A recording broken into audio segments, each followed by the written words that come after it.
Donc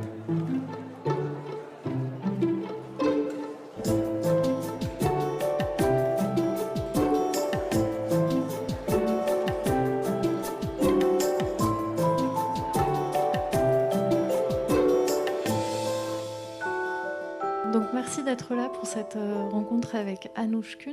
Donc moi je me présente Raphaël Guidé, je suis une spécialiste de littérature et spécialiste notamment des questions mémorielles et de mémoire de la violence de masse.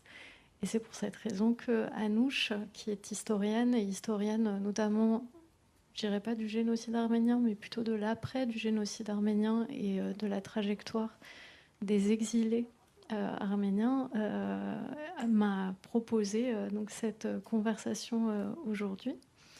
Anoush Kunt donc, est historienne au CNRS, à l'IRIS, si je me souviens bien. Et elle est médaille de bronze du CNRS. Elle a toute une œuvre extrêmement conséquente sur donc, l'exil des Arméniens, notamment un livre qui avait été publié qui s'appelait Exil arménien, tout simplement, au pluriel. Et ce beau livre dont on va parler aujourd'hui, Au bord de l'effacement, publié dans la collection À la source et sous-titré Sur les pas d'exilés arméniens dans l'entre-deux-guerres. Je pense qu'on peut peut-être commencer d'emblée en parlant en essayant d'exposer un petit peu le projet de ce livre qui a été publié dans une collection qui s'appelle À la source, collection créée par Clémentine Vidal-Naquet, et collection en fait qui a pour objet de faire se rencontrer un historien et un fonds d'archives et de, disons, réfléchir au lien qui se crée entre l'historien et ce fonds d'archives. Et je voulais commencer par cette question très simple. Pourquoi as-tu choisi ce fonds d'archives ? Est-ce que tu peux un tout petit peu le présenter, expliquer à tout le monde en quoi il consiste ? Et peut-être tu écris que ces documents étaient en attente d'un regard historien. Expliquer aussi peut-être en quelques mots quel regard tu as voulu porter sur ce fonds. Alors, merci infiniment Raphaël pour cette présentation, cette ouverture. Mais auparavant, je voudrais dire voilà, ma gratitude au mémorial pour cette invitation, ainsi qu'à Pauline Dubuisson, avec qui ça a toujours été très, très agréable de concevoir ce moment. Merci beaucoup. Donc bonsoir. Effectivement, c'est moins l'histoire des Arméniens ou de l'exil des Arméniens, même s'il est question de ça bien évidemment, mais il est question avant tout dans cet ouvrage d'un lien qui se tisse, un lien toujours en tension entre un fonds d'archives et moi qui suis historienne. Hein. C'est le principe de cette collection qui s'intitule donc À la source, que de demander à des historiens et des historiennes de mettre au travail une source particulière qui les a laissés un petit peu comme ça perplexes, qui les a laissés intranquilles. Et donc l'idée, c'est d'expliquer aux lecteurs et aux lectrices comment on met au travail une source opaque, une source brute qui intrigue et essayer de tisser un récit autour de cette énigme de l'archive. Alors, il se trouve que j'ai choisi donc cet ensemble de papiers. Alors, je vous les montre. Alors, normalement, ils vont arriver. Peut-être qu'il faut... Voilà. Alors, du coup, je suis allée un peu trop vite. On revient. Pardon. Bah, déjà, c'est tout ça, en fait. Hein, voilà. Donc, j'ai choisi des certificats administratifs. Alors, vous voyez qu'il ne s'agit pas d'une source narrative qui raconte beaucoup d'autres choses qu'au fond des états civils, le nom, prénom, l'adresse d'une personne identifiée par le document. Donc, bref, donc je choisis des documents administratifs qui étaient conservés dans des boîtes dans les sous-sols de l'OFPRA. L'OFPRA, c'est l'Office français de protection des réfugiés et apatrides. C'est un établissement public, une administration en exercice qui se trouve en région parisienne et qui n'est donc pas un centre d'archives. Donc, je n'étais pas attendue pour faire un travail sur les vieilles archives de l'OFPRA. J'avais obtenu une dérogation parce que ce sont des fonds sous protection. Tout ce qui concerne l'OFPRA, le bâtiment, le personnel, le mobilier et bien entendu la documentation est soumis à des règles, est protégé par la loi, hein, une loi inscrite dans la Constitution, parce que l'OFPRA est en charge de la demande d'asile et de la protection des réfugiés statutaires.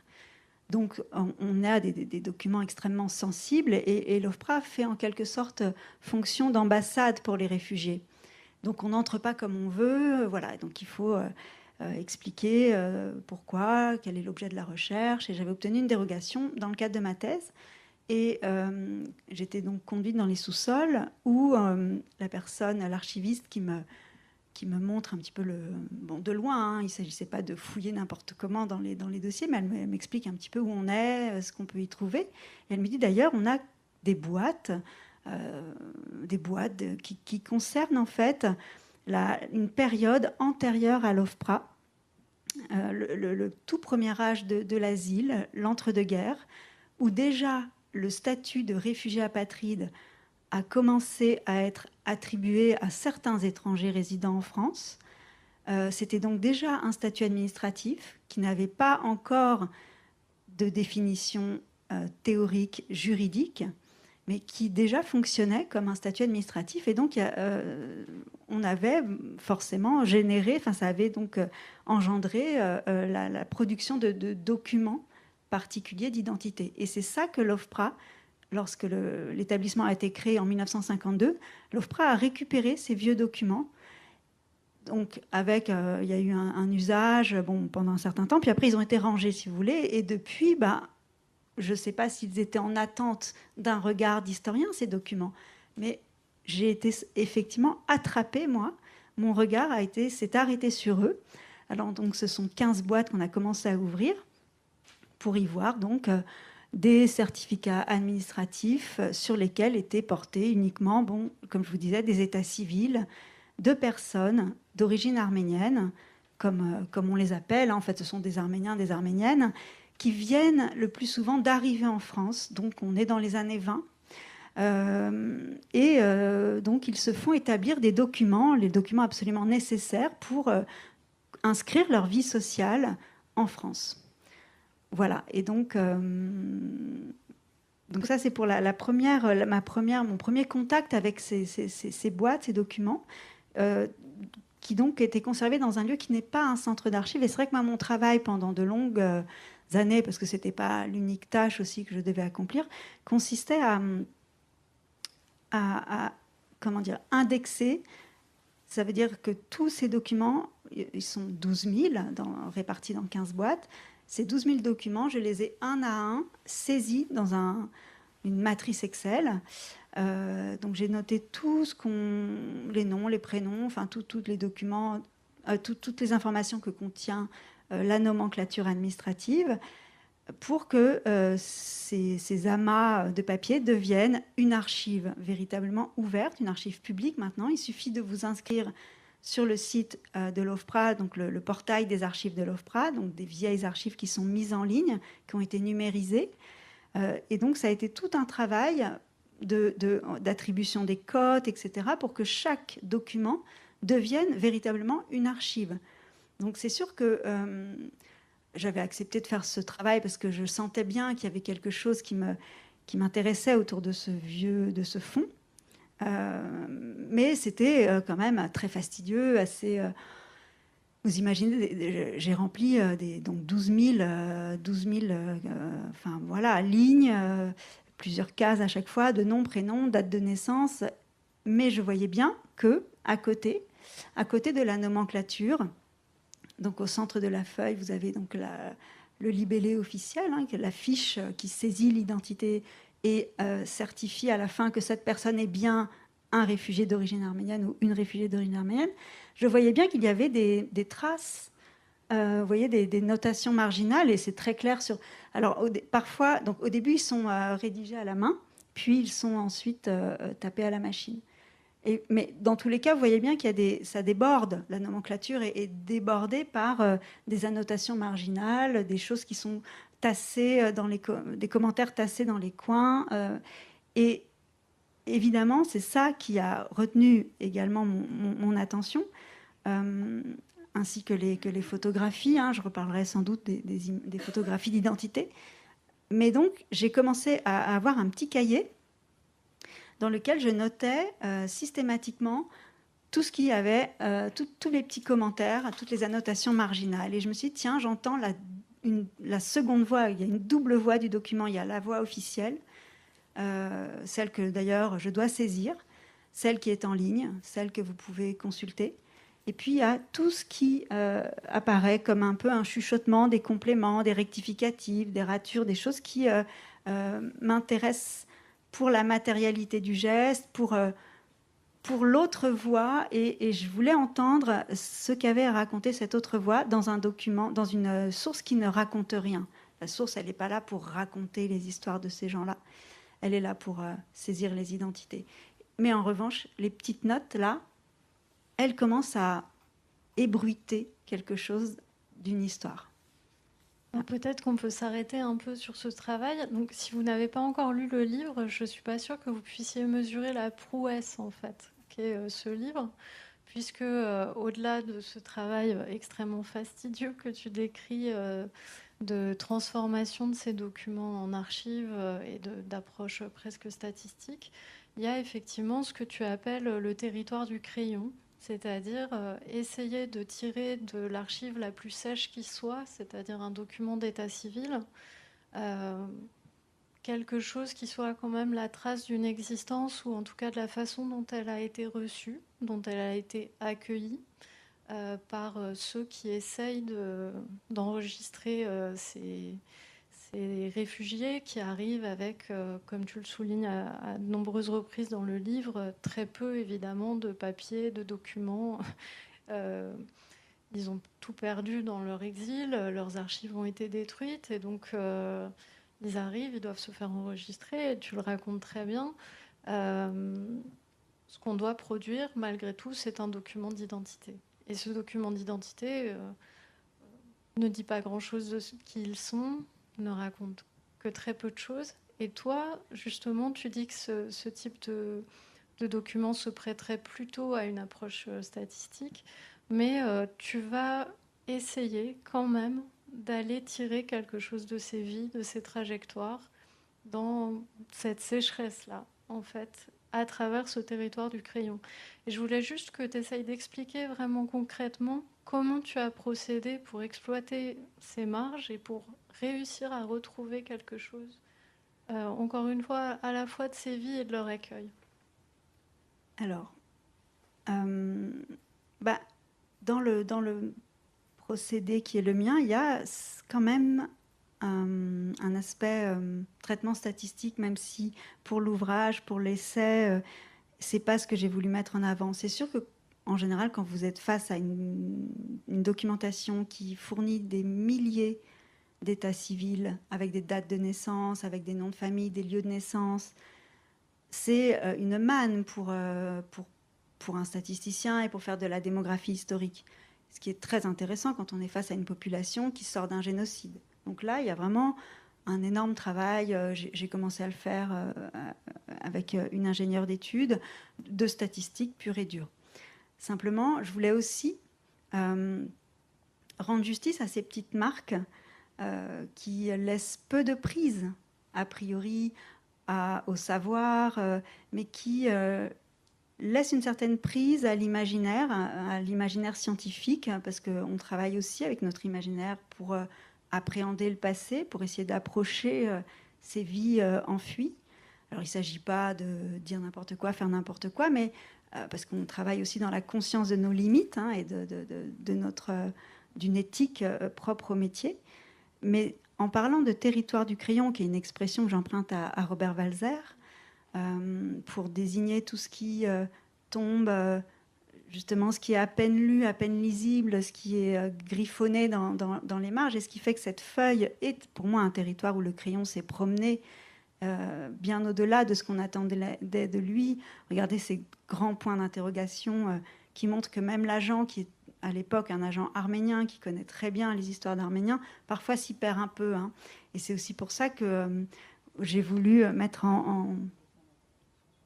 voilà, les 3 points d'interrogation que vous avez sur le bas du document que vous voyez ici sont à l'honneur sur cette couverture, parce que ça dit bien aussi ma démarche, hein, qui est de poser une question. L'histoire, pour moi, c'est un lieu où on pose une question, où on s'interroge, et on n'a pas forcément de réponse toute prête, et surtout dans un ouvrage comme celui-ci qui consiste à faire entrer dans l'atelier de l'historien, de l'historienne. Donc on se questionne. Et c'est ça pour moi le territoire de crayon, c'est tout ce qui permet d'expliquer comment on met au travail un imaginaire historien pour, à partir de peu de choses, parce que c'est vrai que c'est une documentation qui résiste, en fait, qui est très fermée, qui donne très peu. Enfin, on est sans cesse... enfin, moi, j'étais sans cesse dans une forme de frustration, mais qui est, à mon avis, toujours là. Quand on est historien, on est tributaire d'un corpus qui est clos, par définition, même si on peut trouver des stratégies pour compléter le corpus, le rouvrir. Il n'empêche qu'on est tributaire de ce que le passé nous a légué. Donc, et on travaille toujours avec la conscience de cette clôture. Et je me suis dit, je vais pousser le geste jusqu'au bout en allant m'adresser à cette source qui, d'une certaine façon, est un océan de papier, parce que 12 000 documents, je vous assure que il m'a fallu des années avant d'en venir à bout. Donc, on ne peut pas dire que, d'une certaine... quantitativement, c'est beaucoup. Mais ça m'intéressait de voir comment des petites traces étaient peut-être des indices, étaient peut-être la dernière chose qu'on pouvait mettre au travail sur des êtres qui n'avaient pas écrit. Parce que j'ai pas encore précisé que, bien sûr, il y avait des élites, des poètes, des écrivains, écrivaines, des peintres, des hommes politiques, des essayistes, des juristes. Il y avait ça dans le monde arménien. Et ces élites n'ont pas toutes été assassinées. Certaines ont continué leur combat en France. Parmi les juristes, certains ont été régulièrement auditionnés à Genève, hein, où siégeait la Société des Nations.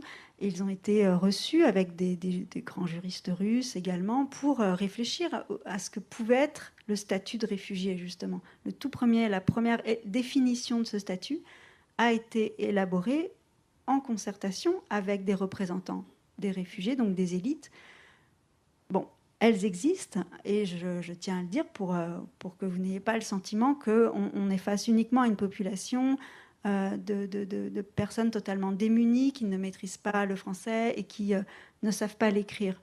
Néanmoins, c'est vrai que les premiers réfugiés, ce sont beaucoup d'orphelins, d'orphelines qui sont, pas seulement bien sûr, mais beaucoup, hein, sont passés par des orphelinats où, bien sûr, on leur a appris les rudiments, enfin les grandes matières générales, mais aussi rapidement, on leur a appris un métier, parce qu'il s'agissait de leur donner les moyens de s'ancrer dans la vie, une vie sociale, et de travailler au plus vite.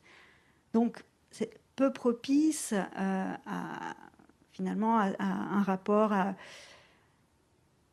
facile, familier à la chose écrite, et voilà, à l'écrit comme lieu d'expression de soi, de sa subjectivité, ou de mise en récit de son expérience et de la traversée des déserts et de la rencontre avec la mort de masse. Tout ça, bon, là encore, je ne voudrais pas laisser croire qu'il n'y a pas de témoignages, il en existe, mais il est vrai que je m'intéresse à celles et ceux qui n'ont pas pu écrire et qui n'ont pas témoigné pour l'histoire, et qui sont là pourtant comme rescapés, réfugiés, et qui portent toute cette expérience à travers leur corps, à travers leur vie même, finalement.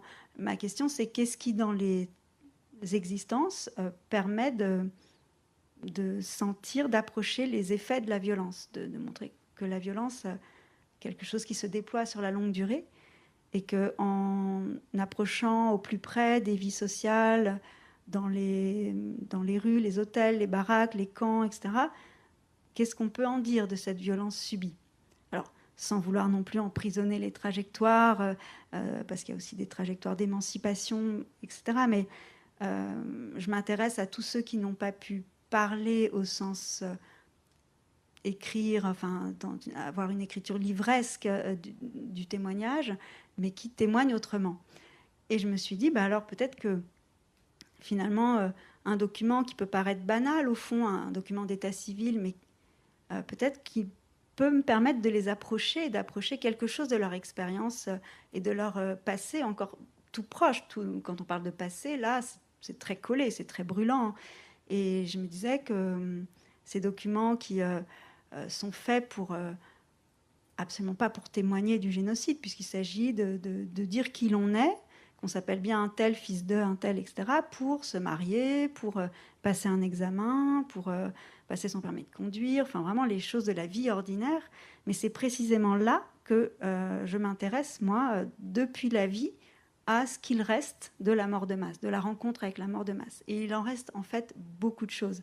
Mais c'est vrai que ça implique une certaine lecture du document, c'est-à-dire que c'est de repérer les veuves, de repérer les orphelins, de repérer comment les uns et les autres, malgré tout, cherchent à se remarier, enfin, tout ce qui, dans ce que à partir du moment où la vie continue et doit continuer, et coûte que coûte, eh bien, c'est l'endroit où la mort peut être dite, authentifiée. Alors voilà, c'est une archive paradoxale parce que elle n'est pas faite pour témoigner de quoi que ce soit d'autre que de ce qu'est la personne au moment où elle a besoin d'un papier pour se présenter au guichet d'une administration, et qui pourtant, pour accompagner ce mouvement de la vie, doit parfois faire des retours sur le passé, qui n'a pas d'autre lieu d'énonciation.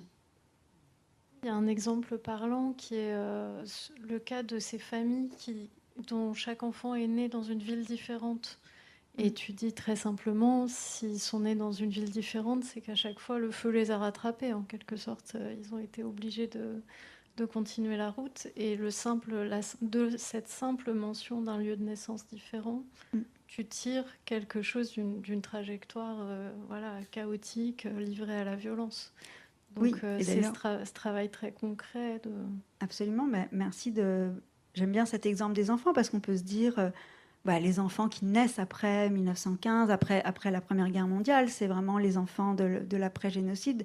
D'ailleurs, souvent des enfants de couples qui viennent de se marier, qui peuvent être aussi des orphelins eux-mêmes. Hein,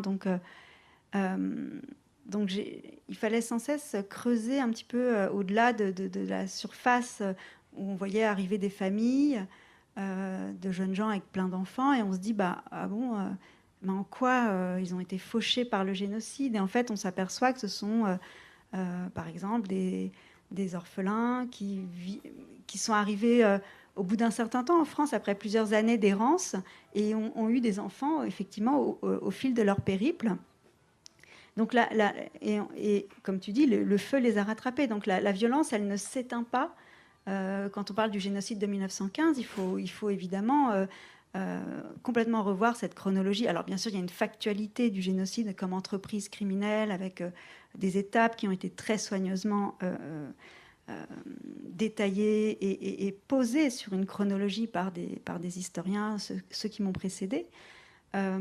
Cette chronologie est très importante parce que ça a été difficile de l'établir dans un contexte négationniste comme celui qu'on connaît en Turquie. Donc je ne minimise pas l'importance du factuel 1915, 1916, 1917, mais il faut bien voir que les massacres reprennent très vite dans l'Empire ottoman finissant, et donc dans le début, dans ce qui va devenir la jeune Turquie moderne. Les massacres n'ont pas cessé pour les Arméniens, et c'est pour ça qu'à chaque fois qu'ils pensent trouver un refuge sur les lisières de l'Empire, tel et tel endroit, ils sont rattrapés par cette violence, et ce qui finalement les contraint à s'exiler toujours plus loin et à arriver à Marseille, parfois assez tard. Pour certains dans cette documentation, ils arrivent en 29, 28, après avoir vécu en Grèce, mais dans des conditions qui ne leur permettaient pas de vivre dignement. Et comme la France était en quête de main-d'œuvre après l'hécatombe de la Grande Guerre, c'est vrai que ça a été pour beaucoup un débouché possible. Et certains sont arrivés avec des contrats de travail et se sont inscrits dans une histoire sociale de travailleurs, d'ouvriers, d'ouvrières, auxquels on n'a pas forcément demandé enfin, je sais même, c'est même pas une question de forcément, on n'a pas du tout demandé quoi que ce soit de leur vécu, de leur passé. On ne leur a pas demandé le moindre récit. Aujourd'hui, on serait dans une autre approche, on a un autre ethos, et puis on a aussi cette contrainte que pour devenir réfugié, il faut raconter, raconter, raconter. Là, ce n'est pas le cas, ce sont des travailleurs qui sont vus certes comme des réfugiés statutaires, mais est-ce qu'ils sont vus comme des rescapés d'un génocide? Pas vraiment. Enfin voilà, et en tout cas, on n'a rien à leur... aucune question ne leur est adressée. Simplement, au moment où une veuve cherche à rejoindre son frère aux États-Unis et doit donc se procurer un visa, le consulat des États-Unis lui demande le certificat de décès de son époux. Et là, lequel est mort en déportation en 1915, eh bien, vous voyez le surgissement de l'événement, puisqu'elle ne peut pas obtenir, elle n'a pas, c'est vraiment le document manquant. Un certificat de décès dans la mort de masse, dans un génocide, ça n'existe pas. Or, voilà pourquoi ces documents m'intéressent, c'est que l'officier donc de protection, alors on appelle, c'était donc l'Office des réfugiés arméniens, celui qui représentait les Arméniens à cette époque, c'était, comme je l'ai dit, avant l'OFPRA. Donc chaque office représente, donc les Russes représentaient au sein de l'office russe les réfugiés russes, les Arméniens au sein de l'office arménien représentaient légalement les réfugiés arméniens, un peu comme l'auraient fait les consuls. Et donc l'officier arménien, à ce moment-là, émet un certificat dans lequel il reconnaît que l'époux de cette veuve est mort en déportation en 1915 parce qu'il a auditionné 2 témoins qui ont raconté les conditions, le contexte de ce décès au cours des déportations dans un lieu de massacre. Donc subitement, le document administratif porte trace, d'abord, porte la mémoire de cette mort qui n'a aucune inscription, parce qu'il n'y a pas de sépulture, mais il n'y a pas non plus d'inscription formelle, administrative. Un document qui reconnaît un décès, c'est quand même un document symboliquement qui inscrit.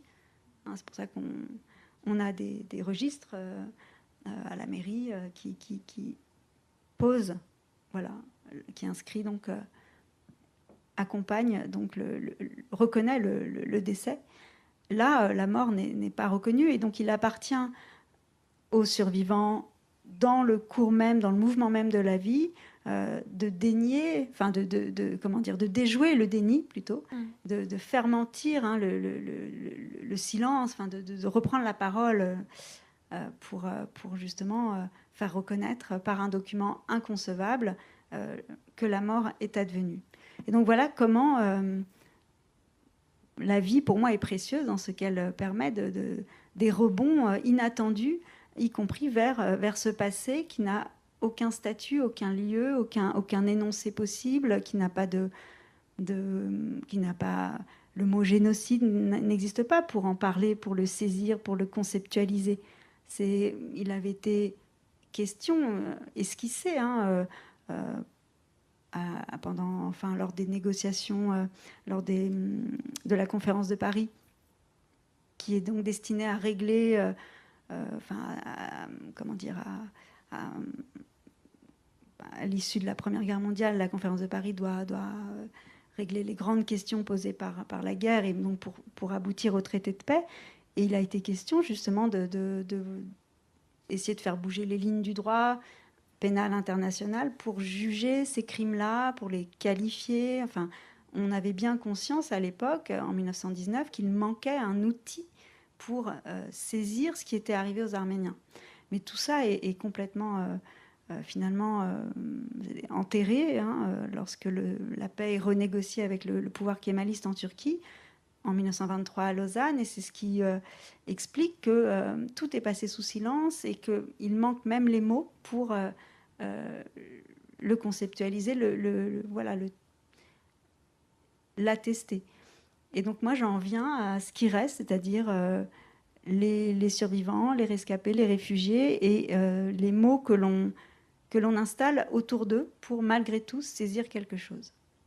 Oui, tu dessines beaucoup les contours de l'absence, je dirais. Et tu le fais, notamment justement à travers ces enquêtes qui sont menées par le consul ou le délégué des Arméniens, et tu parles à un moment de ces archives hantées par l'absence d'une autre, c'est-à-dire justement quand le consul va produire non pas un certificat de décès, mais quand même quelque chose qui reconnaît que quelqu'un est mort et que donc la personne qui se présente est bien veuve. Son texte porte la trace d'une archive absente au fond, et tu dis que cette archive est presque un bon camarade d'ailleurs, qu'elle s'adresse à une autre qui restera toujours manquante.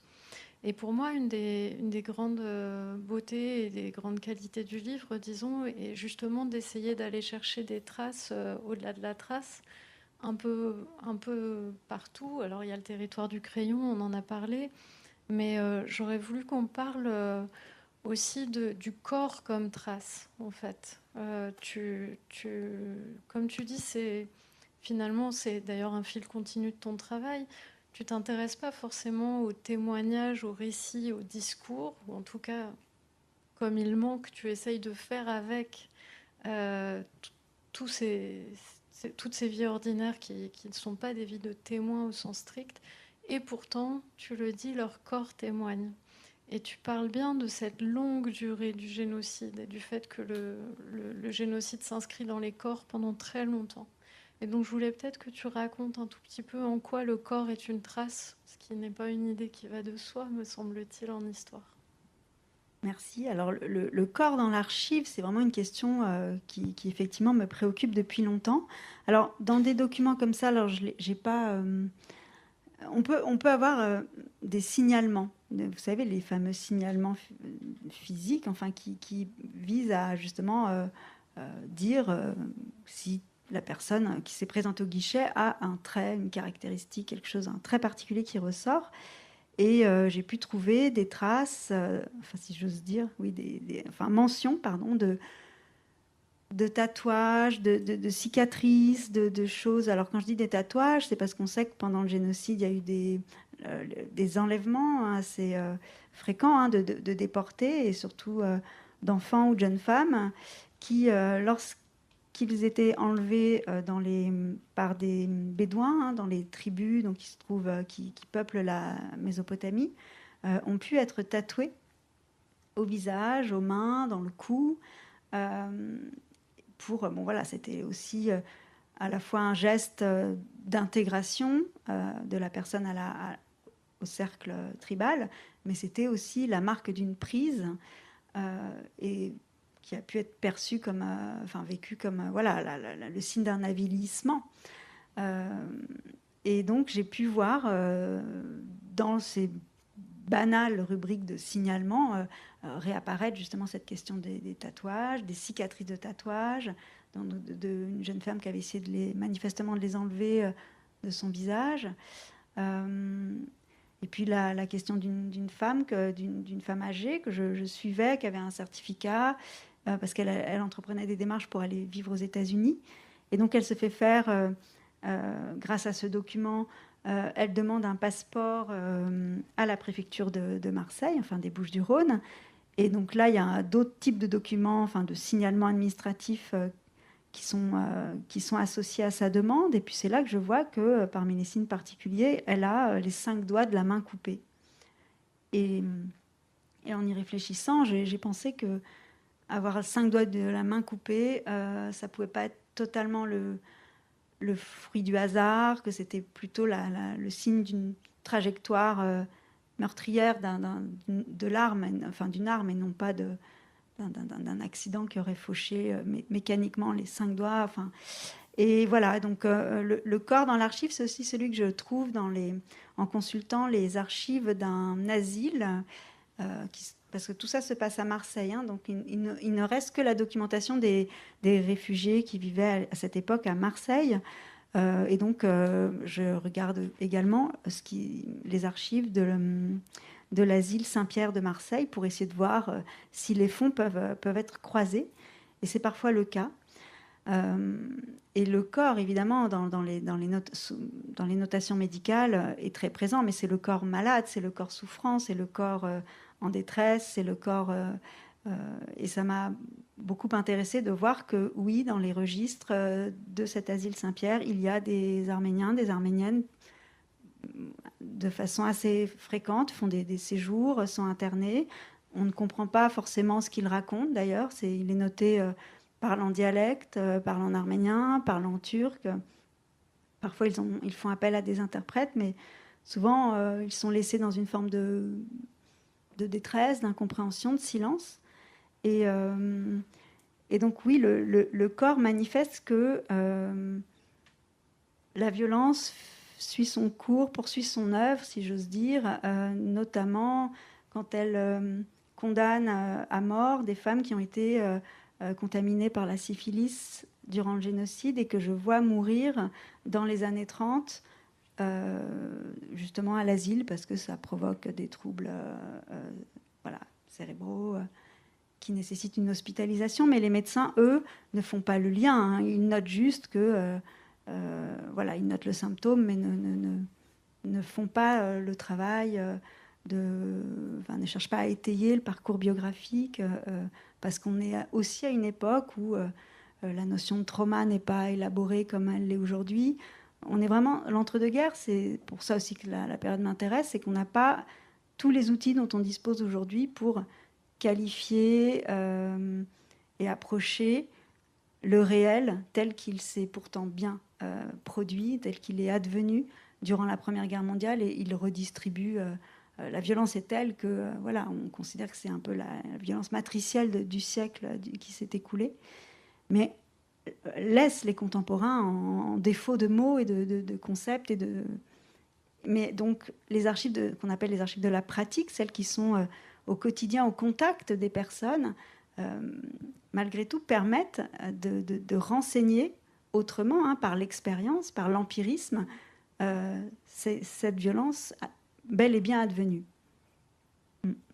Et je voudrais ajouter, pour rendre justice aussi vraiment à l'esprit de nuance qui est le tien, que justement tu montres que ce temps long, c'est aussi le temps de la recomposition. C'est-à-dire c'est aussi le temps, malgré tout, d'une forme de manière de refaire monde, de refaire famille, d'essayer de recomposer des trajectoires qui, heureusement, on a envie de dire, ne sont pas...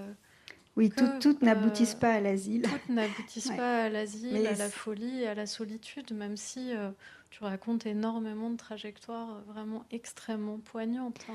Oui, mais alors ce qui est en fait, même devoir faire un document dans lequel on ne peut pas nommer la mère parce que on comprend que la mère est absente et qu'au fond c'est une orpheline qui n'a plus aucun, qui n'a pas suffisamment de repères, mais néanmoins ces documents-là sont tous, je vais peut-être un peu en montrer, mais sont tous délivrés pour effectivement permettre ces trajectoires, des remariages, toute la vie qui advient et qui est du bricolage aussi d'une certaine façon. Et d'ailleurs ces documents tiennent un peu du bricolage, et c'est pour ça, et c'est flagrant quand on a les duplicata, c'est-à-dire on n'a pas la forme au propre, on n'a pas la forme finale, officielle, et avec le papier en tête et tout ça. Et donc on voit comment les familles se sont... alors le mot qui me vient, c'est pas le bon, c'est pas recomposé. Mais par exemple, on voit que cette orpheline, elle est arrivée en France avec sa grand-mère sur un même passeport. Et très souvent, on a des indications comme ça qui montrent que tout de suite, très vite, il a bien fallu se mettre ensemble pour faire monde, hein, et pour reprendre place dans le monde. Faire semblant d'être une famille parce que parfois on associait ou faire semblant d'être un couple pour avoir qu'un seul passeport à demander et venir à 2 ou à 4 dans un passeport collectif, venir en France. Très vite en fait, il faut se dépenser en démarche et en ingéniosité pour s'ouvrir le monde, c'est-à-dire les frontières, de façon très concrète. C'est pas, il y a l'aspect symbolique de reprendre place dans le monde, mais j'aime bien moi que ça passe par la matérialité des points de frontière, des points de passage, des guichets de Ellis Island, parce que ce sont des lieux qui ont laissé des archives à chaque fois, qui ont enregistré des passages et qui nous montrent en effet comment la vie advient. Et parfois, d'ailleurs, j'arrive un peu en retard. C'est-à-dire que la fin de l'ouvrage, j'essaye de retrouver un orphelin qui était placé, lui, comme bien d'autres, dans des fermes agricoles du sud de la France, dans le Gers. Donc là, on est dans les années 20 toujours, hein, et quand il a fallu vider les orphelinats d'Orient, eh bien, comme je disais, le patronat est en quête de main-d'œuvre, et donc c'est un peu la bonne aubaine de placer ces jeunes garçons comme pupilles auprès de patrons, donc de paysans français dans les campagnes du Gers ou ailleurs. Mais en tout cas, lui, j'essayais de le trouver dans le Gers, et je trouve une documentation qui parle de lui, alors même qu'il vient de partir du village. À 5 mois près, j'aurais pu le trouver dans cette archive, et à 5 mois près, il est parti. Et c'est comme ça que le livre se termine, parce que j'explique comment, malgré tout, je le retrouve, alors qu'il vient juste de partir. Mais en quoi, dans la temporalité qui est celle de cette archive, qui est une archive agricole, où il est question des récoltes, de tout ce qui a été engrangé dans le village, du bétail, des animaux, il y a des ruchers, il y a du miel, il y a toutes sortes de choses. Et lui, c'était un des rares ouvriers agricoles du village. Et je me suis dit, en fait, il vient de partir, mais il est parti juste après les semences, il est parti au printemps. Et donc, cette archive, elle me parle néanmoins de ce monde dans lequel il était, de cette ruralité, de là où il a travaillé, du fait qu'il a planté des fèves, récolté des fèves, enfin voilà, le type je vois un paysage, et d'un seul coup, j'avais besoin de montrer au lecteur qu'on sort de l'archive administrative pour entrer dans un paysage et retrouver quelque chose de Isaac, qui s'appelle Isaac, alors même qu'il est déjà parti. Et c'est une façon de montrer aussi que l'historien sait où il est, c'est-à-dire qu'il arrive après, il ne pourra pas complètement se retrouver sur le même plan que les êtres du passé qu'il essaye d'approcher, et qu'il faut savoir mettre en récit ce moment où l'historien sait qu'il est vraiment derrière, mais finalement c'est quand même un bon endroit pour observer les choses et observer le passé.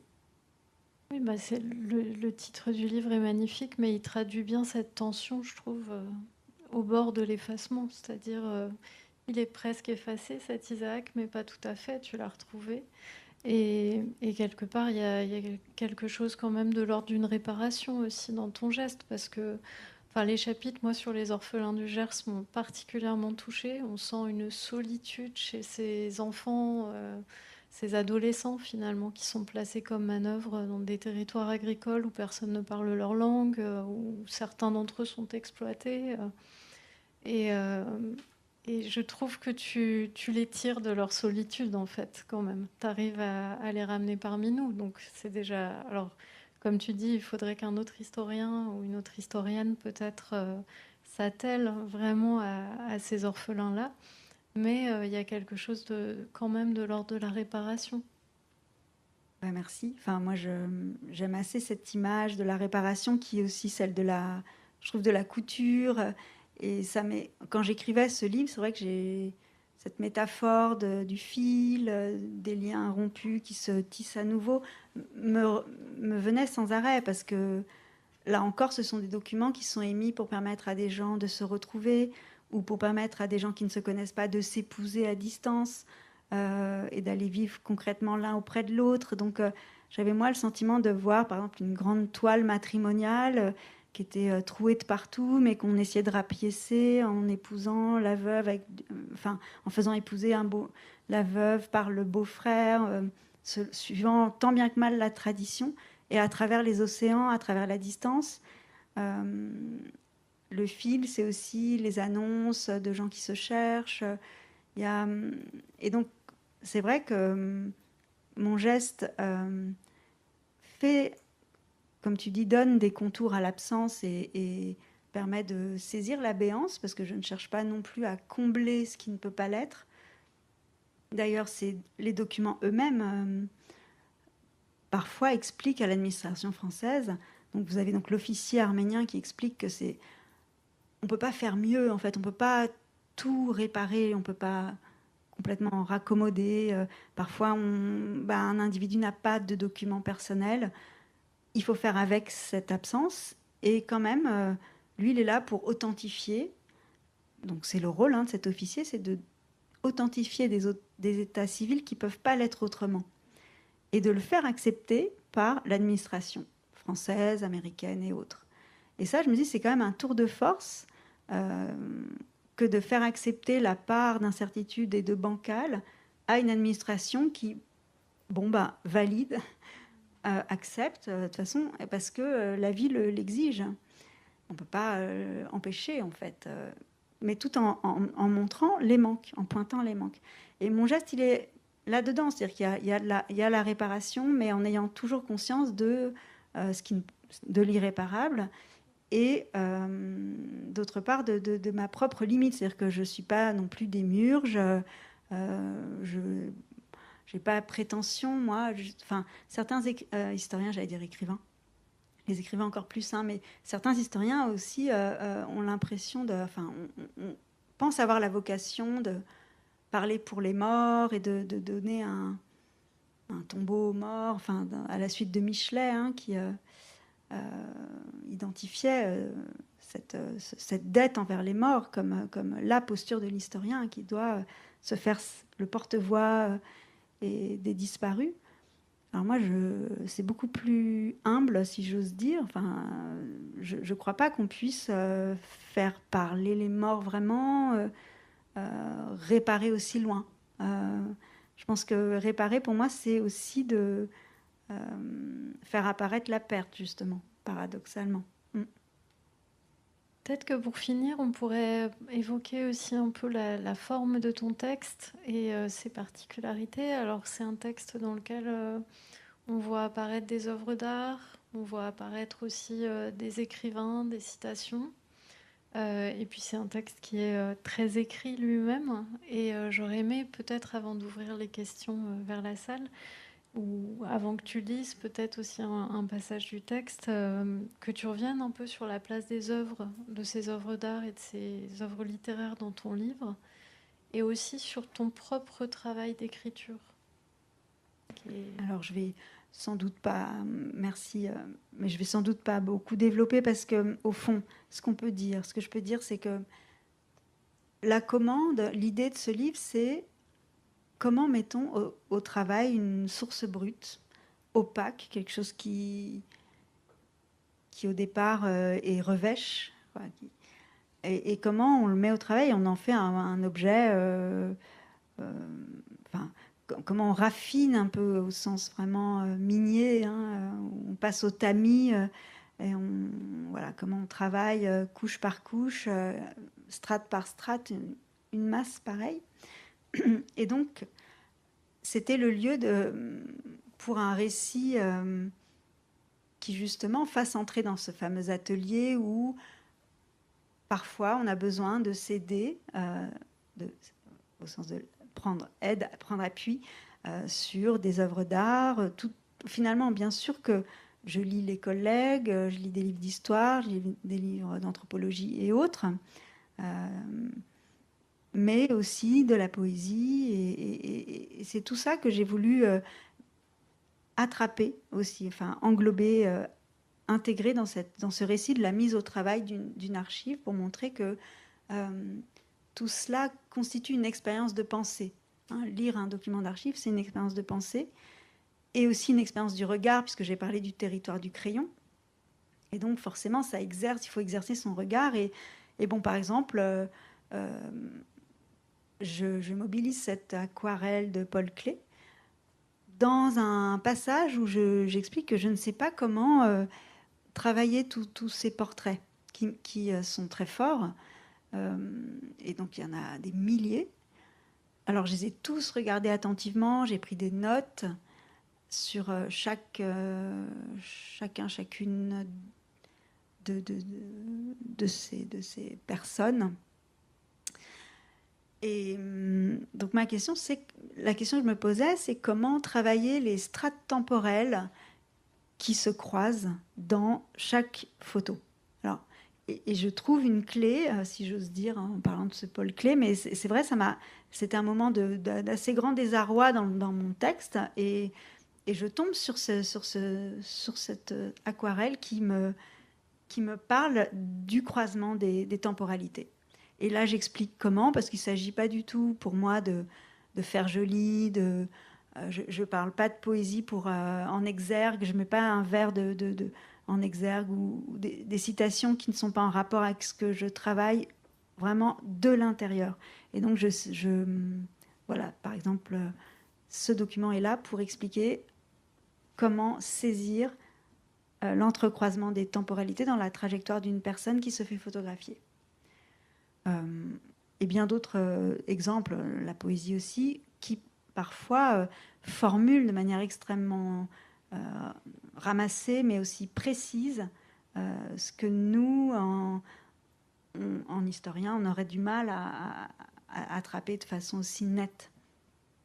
Voilà, donc je me permets ces allers-retours et ces dialogues, en fait, justement parce qu'ils fécondent mon travail d'historienne ensuite. Voilà. Ta modestie va sans doute t'empêcher de parler de la qualité littéraire de ton texte, mais je le ferai à ta place. C'est un texte dont tu dis qu'il est soucieux de la solidité de ses appuis, parce qu'évidemment, il est référencé avec toutes ces archives et toute cette...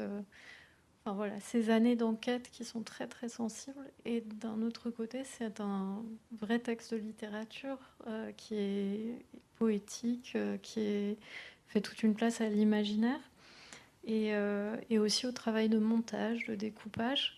Peut-être que plutôt que de le commenter, on pourrait l'entendre quelques minutes avant d'ouvrir la parole. Peut-être. Alors, je sais pas. Bah, déjà, je te remercie pour ce qui est vrai dans cette... Enfin, ce que je me rends compte maintenant, c'est un livre, mais il est précédé d'articles. Enfin, ça fait partie de mon métier que d'écrire. Je me rends compte que on a tous normalement une façon d'écrire, et la mienne, elle est à la fois complètement ancrée dans les sciences sociales, avec leur rigueur, leur discipline, leurs outils, mais c'est vrai que par exemple, je manie assez peu les concepts. Je parlais tout à l'heure du manque de concepts dans l'entre-deux-guerres, mais il y a des concepts propres aux sciences sociales. Par exemple, agency, l'agentivité, donc c'est la capacité pour un sujet d'avoir une action, une prise sur les choses et de ne pas seulement les subir. Bon, bah, c'est au cœur finalement de ce qui est posé par ces documents. Mais j'utilise pas le terme de agency une seule fois, et je passe par exemple par d'autres façons d'élaborer cette idée. Le dessin de Steinberg c'est un dessinateur qui a utilisé des empreintes digitales pour faire des personnages, et ça rejoint la question des empreintes digitales posées au bas des documents, et donc j'en tire une réflexion sur ce qu'on appellerait agency normalement, mais ça n'est effectivement pas énoncé comme ça. Donc c'est une autre manière de faire récit qui me convient davantage. Je trouve fait davantage résonner le passé. Moi, je peux pas juste avoir un rapport purement... Enfin, j'ai un rapport très intellectuel au passé, ça c'est certain, mais je veux pas me cacher derrière des concepts qui seraient peut-être trop rapides pour rendre compte de choses très fines, en fait, qui nécessitent l'invention d'un langage, je trouve, un peu différent. Alors, vous le faire entendre, je sais pas, peut-être qu'on... C'est un peu difficile, là, quand même, parce que... Enfin, non, c'est pas... Je sais pas, c'est... Non. Pardon, mais non, c'est pas grave. Non, je te pardonne. Merci. Non, puis je vais vous montrer, par exemple, tiré du livre, un document de travail. Alors, c'est une autre façon d'écrire, finalement. Enfin, c'est un autre langage. Plutôt que de faire une carte... parce que, alors, avec tout ça, avec ces 12 000 documents, j'avais de quoi faire des cartes. Et d'ailleurs, avec des tableaux Excel, vous pouvez avoir des projections à travers l'espace, des trajectoires, enfin des choses. Tout ça existe, et et ça va plutôt dans des articles scientifiques. Mais là, j'ai fourni un document de travail où j'essaye de... Alors ça a le statut de document de travail et non pas de carte, hein, je m'abrite, hein, je suis précise là aussi parce que sinon je ne voudrais pas que mes collègues me tombent dessus en disant mais comment appelles-tu ça une carte alors que c'est une abstraction. Et l'idée c'est d'essayer de voir comment, si on avait les adresses au pays de tous ces réfugiés que je trouve à Marseille, quelle carte on pourrait faire de leur présence-absence, quelle carte pourrait rendre compte de la disparition des êtres qui autrefois étaient des voisins, étaient des locataires, étaient des propriétaires, étaient des marchands, avaient une place aux côtés des autres dans un empire multinational, multiconfessionnel, et quelle place, comment rendre compte, voilà, quelle carte pourrait représenter à la fois les lieux de vie, leurs parcelles de vie et l'absence qu'ils ont laissée dans la Turquie actuelle, où ils sont des fantômes en fait, présents, absents, enfin, dans les soubassements de la Turquie moderne. Et donc c'est tout un développement autour de cette question de l'ombre, du royaume des morts, bref, et donc voilà une façon d'écrire tout ça à travers la production d'un document assez inédit dans un travail d'historien et rattaché aux sciences humaines et sociales. Voilà. Persuadée de toute façon que notre auditoire te lira et donc découvrira ton texte. On peut peut-être ouvrir la discussion s'il y a des questions. Bonsoir. Alors la première question qui me vient à l'esprit, c'est la rencontre avec ces archives. Qui vous a alerté sur ce fond et le point de départ de ce travail? En fait, je ne sais pas si vous étiez là quand j'ai expliqué ça. C'est juste pour savoir si c'est un autre point de départ que vous voulez ou si c'est un autre point de départ. Alors, moi, donc, j'ai des origines arméniennes et j'avais toujours entendu parler de l'OFPRA dans ma famille par l'intermédiaire de mes grands-parents qui sont restés jusqu'à la fin de leur existence réfugiés, alors qu'ils ont donc statutairement réfugiés Nansen. Donc le tout premier statut, c'est le tout premier statut de réfugié que portait cela. Et dans le monde contemporain qui est le nôtre, c'est voilà, une survivance d'être réfugié Nansen. En général, les Arméniens ont obtenu la nationalité française. Et puis quand on est réfugié maintenant, de nos jours, c'est en vertu de la Convention de Genève de 51 et non pas de celle de 33 qui régissait les tout premiers statuts, donc ce qu'on appelait donc les réfugiés Nansen. Donc, mes grands-parents étaient réfugiés Nansen et régulièrement ils s'inquiétaient de savoir comment ils allaient refaire faire leurs papiers à l'OFPRA. Donc moi j'avais toujours entendu parler de l'OFPRA et c'était presque familier pour moi ce lieu. Donc quand j'ai commencé à travailler pour ma thèse sur des exilés, pour moi, c'était à peu près normal de m'adresser à l'OFPRA, bien que ce ne soit pas un centre d'archives, pour y gratter quelque chose, essayer d'avoir des dérogations pour trouver des documents sur les trajectoires. Je savais qu'il y avait des choses. Et donc, voilà, il y avait une adresse presque évidente, alors que c'est tout sauf simple d'aller à l'OFPRA. Et donc, il y avait un moment un peu de désarroi quand j'ai appelé le standard de l'OFPRA pour aller voir les archives. Enfin... C'était vraiment très curieux pour le standard d'avoir ce type de demande parce que ça n'est pas un centre d'archives, ça n'est pas un lieu où on peut entrer facilement. Or, moi, j'étais persuadée que quelque chose devait être fait, était possible et qu'il y avait là un gisement, puisque je savais que mes grands-parents, par exemple, avaient déposé des documents précieux là-bas. Enfin, au sens où ils ne pouvaient pas se faire ailleurs qu'à l'OFPRA, un acte de naissance, etc. Donc je me dis, il y a bien quelque chose sur des apatrides qu'il faut se donner les moyens de voir. Je peux prolonger ma question ? Mais alors, c'était avec une préconnaissance de ce que vous pouviez trouver ou en sachant que, contrairement à ce que vous disiez tout à l'heure aujourd'hui, pour avoir le statut de réfugié, il faut un récit qui prouvent, alors pour les demandeurs d'asile par exemple, qu'ils prouvent les violences qu'ils ont subies, qui les ont contraints à prendre le chemin de l'exil. Vous saviez que vous ne trouveriez pas ce type de récit, ou vous avez donc découvert ces fiches un peu techniques, comme vous dites, avec ces annotations en marge, mais qu'est-ce que vous aviez comme pré-connaissance? Alors, déjà, je m'adressais à l'OFPRA avec une demande bien précise qui concernait ma thèse, laquelle ne portait pas sur les réfugiés arméniens de l'Empire ottoman, donc ceux qui ont connu le génocide, mais sur les Arméniens de Russie. Et donc, c'était compliqué parce que les Arméniens de Russie, souvent, ils sont enregistrés à l'OFPRA comme réfugiés russes, et donc ils dépendaient de l'ancien office russe. Donc, c'était déjà pas très clair. Je peux pas vous dire que j'avais une vision très précise de ce que je cherchais, mais c'était suffisamment bien formulé pour qu'on me reçoive à l'OFPRA et qu'on me donne une dérogation.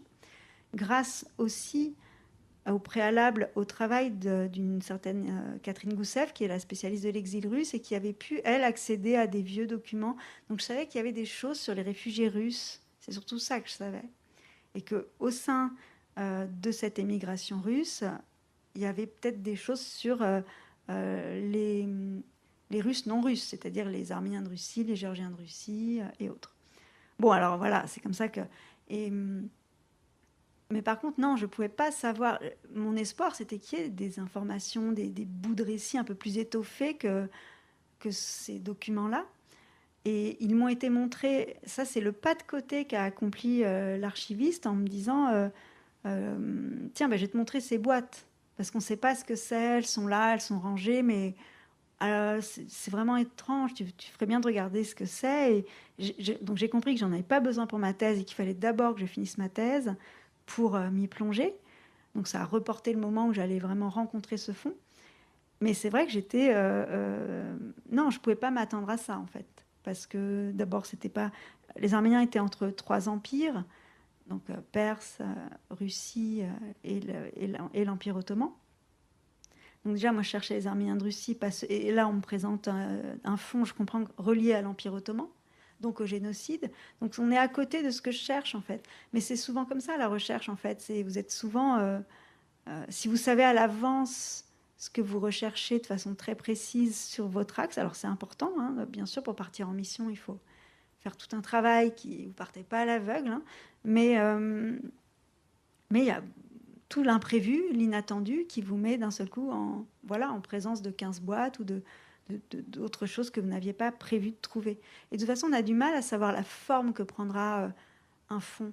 Vous avez des inventaires, dans le meilleur des cas, ce qui n'était pas le cas encore une fois à l'OFPRA, puisque ça n'est pas un lieu d'archives avec des inventaires, mais souvent vous avez des inventaires, le descriptif est très sommaire, ce sont des numéros, des cotes, mais à moins de discuter avec un archiviste en amont qui peut-être va vous répondre de façon sympa en vous expliquant ce que vous pouvez trouver. Parfois certains sont hyper zélés et me donnent plein d'informations et font vraiment un grand travail d'accompagnement, mais souvent vous avez que des numéros et vous ne savez pas si vous allez derrière recevoir des cartons, des images, des photos, du narratif ou pas. Il y a vraiment une dimension quand même... Alors avec le temps, vous savez à quoi ressemble un dossier de naturalisation, quel que soit l'endroit. Mais voilà, là, c'était... non, je ne pouvais pas prévoir, c'était des archives vraiment inédites. Il y a de nombreux Arméniens qui sont arrivés en France aussi avec des nationalités syriennes et libanaises, donc ils ne faisaient pas partie du tout de l'OFPRA. Hein. Je ne sais pas comment ils étaient... Alors certains, oui, tout à fait. Alors ça dépend effectivement des trajectoires, du temps passé dans les régions de l'ancien Empire ottoman qui devenait protectorat de la France ou protectorat britannique ou italien. Et selon les cas, ils ont pu effectivement avoir le statut, par exemple, de protégé syrien ou avoir la nationalité bulgare. Nationalité, enfin, carrément. Voilà, carrément, comme tu dis. Mais ensuite, certains ont quand même demandé à être inscrits comme réfugiés. Oui, parce que dans les années 50, je pense que les Arméniens ont été avertis qu'ils pouvaient aller à l'OFPRA et devenir réfugiés et ne pas garder la nationalité. Et même dans l'entre-deux-guerres. Mais puis après, il y a eu la question de l'indépendance de la Syrie et de la fin du statut de protégé qui a mené à nouveau à faire des démarches pour savoir quel statut ils allaient prendre, puisqu'ils n'étaient plus protégés syriens, par exemple. Donc voilà, c'est aussi des questions. Mais là, en ce moment, je consulte un nouveau fonds d'archives où, dans les années 50, donc, il est constaté que beaucoup d'Arméniens ne sont toujours pas allés à l'OFPRA se faire enregistrer, ne le savent pas, puis bon, finissent par attendre que les choses se passent. Enfin voilà, tout le monde ne va pas tout de suite, dès que l'OFPRA est fondé, se faire enregistrer non plus. Hein. Il y a des zones, on est souvent dans les zones d'entre-deux un peu floues.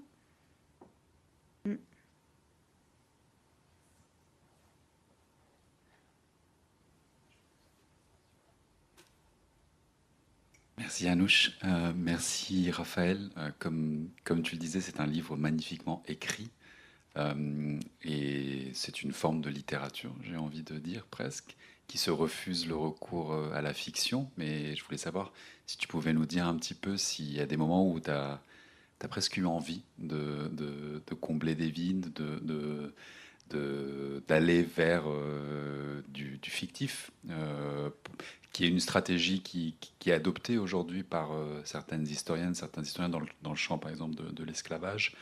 Et là, on a recours à la fabulation pour essayer de faire revivre un petit peu des voix auxquelles on a accès autrement que par les documents qui sont des documents d'assujettissement quelque part. Donc je sais que c'est pas ta posture, mais je voudrais peut-être que tu pourrais nous en parler un petit peu. Beaucoup, Thomas.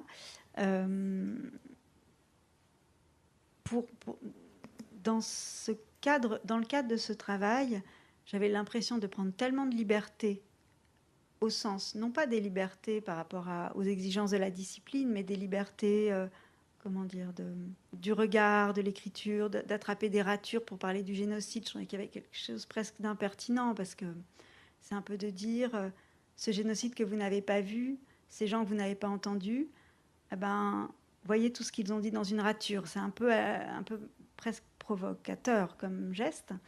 Mais donc j'ai pris cette liberté-là aussi pour me détacher de l'injonction de la preuve, hein, qui a tant pesé sur la génération qui m'a précédée. Et donc c'est vrai que ma génération, elle a la chance de pouvoir travailler comme elle travaille, enfin, de façon indiciaire sur le génocide, alors qu'avant il fallait apporter la preuve qu'il avait bien eu lieu.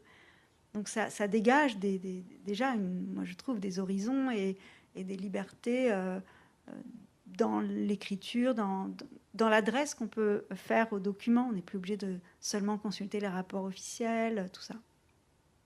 Donc ça déploie le champ des possibles. Et j'ai pas eu l'impression d'avoir, dans ce cadre-là, dans ce contexte-là, j'avais pas besoin d'avoir recours en plus à la fiction. La liberté, fiction, c'est pas forcément au même endroit que ça s'est joué pour moi. Enfin, au fictif, comme tu dis. Mais parce que je crois que j'aime quand même les limites que la fiction essayerait de repousser, il me semble. Enfin, après, c'est aussi lié à cette source-là qui est très sèche, très peu diseuse, et je ne me voyais pas la contrebalancer et la dénaturer en faisant une grande épopée, très bavarde. Les textes sont courts, assez concis, et parce que, encore une fois, la collection, c'est aussi montrer, enfin, pour moi, hein, tel que j'ai reçu l'idée de la collection, après chacun interprète le projet comme il l'entend, mais moi j'avais envie de coller à la source, enfin à ce qu'elle est, dans ses fragments, pour justement, à l'intérieur de ça, réouvrir le cadre de l'interprétation et des possibilités d'écriture en histoire. Mais ça passe pas par la fiction à cet endroit-là. Mais peut-être que d'autres archives... voilà, j'ai pas terminé, moi, la réflexion autour de ça. Je sais pas si toi, toi non plus, mais... En fait, je trouve que ça dépend beaucoup de la rencontre avec une archive, avec une source, et à sa personnalité, à elle, à la source, en fait. Là, je consulte des documents qui sont, alors pour le coup, extrêmement précis, détaillés sur la chair de l'existence. Alors autant là, je disais, c'est décharné, il faut se contenter de photos, certes très fortes, mais sinon de ratures et de choses quand même très peu incarnées. très peu incarné. Et là, au contraire, c'est une source qui en dit énormément sur toute la vie quotidienne, la vie matérielle, le régime alimentaire. C'est vraiment, on approche, j'ai jamais pu me rendre aussi proche des vies, aussi près. Et c'est vrai que je me dis, mais comment je vais, qu'est-ce que je vais en tirer comme type de narration, comme type d'ouvrage, quelle forme ça va prendre? Alors je dis pas que je vais basculer vers la fiction parce que la source est suffisamment foisonnante, elle va presque au-delà de la fiction en fait. Mais en tout cas, ça nécessitera à nouveau une grande réflexion de ma part sur ce que je vais en faire. Ce sera pas. C'est pour ça que je trouve que chaque fond a une personnalité propre qui oblige à s'adapter. Et donc, voilà. Non. Et par ailleurs, quand j'ai des formes d'écriture que j'élabore à tâtons, hein, plus autour de la poésie, c'est un projet parallèle de parallèle de parallèle. Eh ben, j'ai pas l'impression non plus que ce soit de la fiction, mais que l'expérience que je veux raconter, elle se dit bien à travers des formes très courtes, avec beaucoup un principe de résonance qui du coup la rapproche de la forme poétique, mais pour autant c'est toujours pas de la fiction.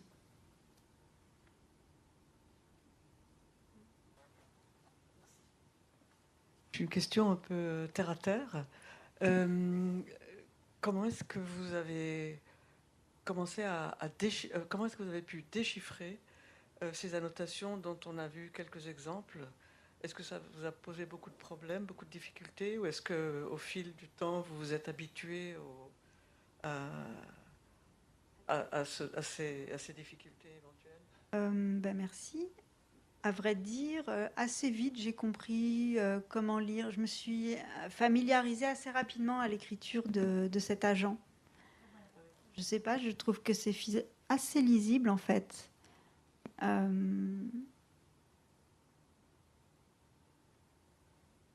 Passeport ottoman, Constantinople. Non, enfin, C'est quand même une historienne, hein, parce que c'est pas d'une lisibilité Ah extraordinaire. bon? Là, vous voyez qu'il signe en arménien, par exemple. Il ne faut pas confondre hein, les pattes de mouche en arménien avec les pattes de mouche en français. Là, attendez, il y avait un exemple ici. On voit bien, par exemple, orpheline, arrivée avec... Non, je suis un peu de loin. Oui, puis elle arrive avec sa grand-mère, c'est ça, le passeport de sa grand-mère. Finalement, franchement... Là, je sais, passeport du Haut-Commissariat français. Enfin, au bout d'un moment, c'est récurrent. Il va commencer par donner le nom du passeport, enfin du document avec lequel la personne est arrivée en France, qui est très précieux comme indication, puisque ça permet de savoir l'étape, la dernière étape du trajet migratoire, juste avant d'arriver à Marseille. Donc, on a Constantinople, on a Athènes, on a Beyrouth, voilà. Donc, il faut faire très attention à ces petites marques. Constantinople, j'ai repéré en fait les annotations. La façon d'abréger Constantinople, Athènes, voilà, Salonique. Et puis, au bout d'un moment, la chance qu'on a, c'est que c'est toujours à peu près... Il y a 2-3 écritures à travers le fond, pas plus. Donc, Et les annotations en arménien, par exemple, comment ouais. vous les interprétez? Parce qu'il faut aussi savoir lire l'arménien. Alors, lui, il annote pas grand-chose en arménien. En revanche, les documents sont signés en arménien parfois ou en français par leur titulaire. Mais c'est vrai qu'il y a des lettres en arménien ou des formulaires. Parfois, j'ai trouvé des formulaires en arménien. Alors, quand c'est des formulaires tapés à la machine, ça va. Mais quand c'est des choses écrites en arménien, l'arménien de l'entre-deux-guerres, c'est beaucoup plus compliqué pour moi. Mais heureusement, Heureusement, vous n'avez pas de grands récits en arménien qu'il faudrait faire traduire. Là, c'est la tambouille administrative. Enfin, justement, c'est ce qui me plaît, cette dimension de tambouille.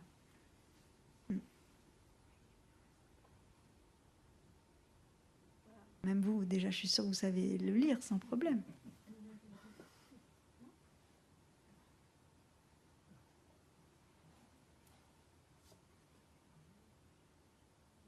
Tout ça, en tout cas, si vous vous inscrivez sur le site de l'OFPRA, vous pouvez avoir la mise au propre, vous pouvez faire des recherches par nom, par lieu de naissance, enfin, toutes sortes de recherches. Si vous savez que vous avez de la famille, passez par Marseille et restez suffisamment longtemps pour s'être fait faire un document éventuellement, sachant que le fond est partiellement complet, hein, il manque le début, enfin bref.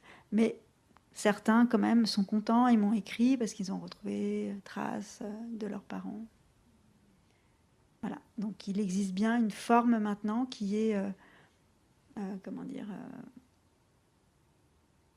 lisible et accessible à tous. S'il n'y a pas d'autres questions, on va peut-être remercier tout le monde et surtout Anouche. Merci Raphaël, merci à vous. Merci beaucoup. Merci beaucoup.